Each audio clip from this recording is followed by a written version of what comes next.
What I'm going to do here is I'm going to expand a little bit on Harari's idea of consciousness and intelligence and talk about how it's related to the idea of hierarchy and relational.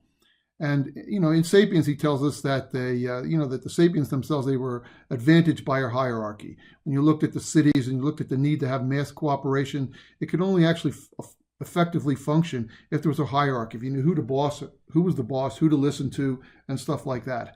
However, as we've got more specialized, and now we're looking at the advantage of intelligence, I challenge that intelligence is actually advantaged by relational. And if we look at some of the areas that he talks about, Google, Facebook, and Amazon, all three of those are actually built on top of relational software and relational database. And even the idea of distributed versus over centralized is an idea from the hardware's perspective of being relational.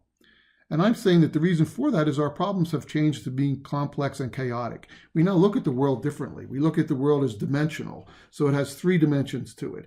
Or even if we take, let's say, 5 relationships, and 5 relationships actually have 26 internal relationships inside of them. So the idea that there is one common best practice or a best practice even within context is not really valid for what we're looking at the world anymore. So the question becomes, why is this important? And the reason this is important is that right now, all of our current institutions, all of our myths, and many, if not all of our artifacts are also built on this basic concept and have a foundation that is a hierarchical foundation. And if intelligence is really going to leverage relational, then we really have the wrong foundation for and it's even hard to argue how Harari is right or wrong based upon this kind of criteria.